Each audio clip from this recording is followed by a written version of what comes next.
Moi, je vais te décrire mon quotidien par rapport à ça. Parce que moi, t'imagines la taille de la seringue. J'aimerais bien me faire vacciner contre la grippe de façon régulière. Parce que justement, moi, je suis pas un métier à risque, je suis pas une population à risque. N'empêche que quand tu chopes la grippe en pleine campagne de vélage et qu'il faut quand même aller au boulot, t'es pas bien. Sûr. Et du coup, pourquoi je le fais pas? Parce que mon quotidien, c'est ça, moi. C'est un rendez-vous dans 5 jours avec mon médecin généraliste. J'appelle, c'est dans 5 jours maintenant. Après, une autre journée, tu vas chercher ton vaccin à la pharmacie et tu reviens, tu refais une consultation chez ton médecin dans 5 jours. Donc, à un moment donné, je vais chez la pharmacienne qui me donne le vaccin puis je me le fais moi-même si personne veut le faire, quoi. Parce que ça, je l'ai déjà fait. Et franchement, quand tu as déjà vu une seringue qui fait le vaccin de la grippe, enfin, l'aiguille, c'est une bricole de rien du tout. Pour louper un vaccin de la grippe, il faut vraiment être nul, quoi.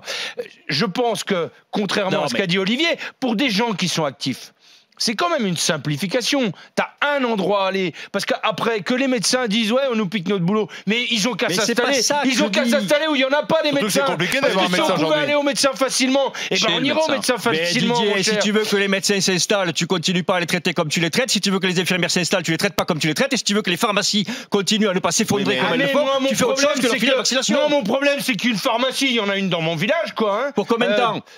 Pour combien de temps? Bah oui, mais il en a. Il y en a parce que le jour où tu... Mais non, mais attends, il faut être logique. Le médecin, c'est dans 5 jours, quoi. Mais je te rappelle que si tu si tu n'as plus de pharmacien, tu n'as plus de pharmacie. Oui, mais si tu n'as plus de médecin, tu n'as plus de pharmacie. Mais docteur, non, docteur, c'est un peu paradoxal parce que tu nous dis, ça serait bien d'aller chez le médecin, sauf qu'effectivement, comme le dit Didier, c'est de plus en plus, c'est de plus en plus compliqué de trouver un généraliste. Je te réponds à ça. Il y a quand même le pharmacien est en bas de chez moi. Il y a quand même juste un phénomène mathématique. Regarde, on te dit, la ministre nous dit régulièrement.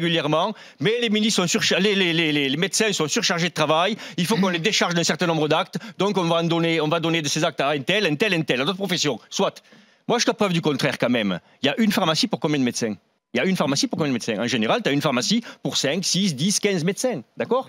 C'est plus facile de rentrer dans une pharmacie, de se faire piquer, que de prendre rendez-vous chez le généraliste. Laisse-moi terminer. Quand on te dit que le médecin est débordé, le pharmacien qui représente 15 médecins, qu'une ministre fasse de la politique, si tu commences à lui filer en plus des actes de médecins, etc., mais eux, il va falloir qu'ils embauchent sacrément parce qu'ils vont être totalement débordés aussi.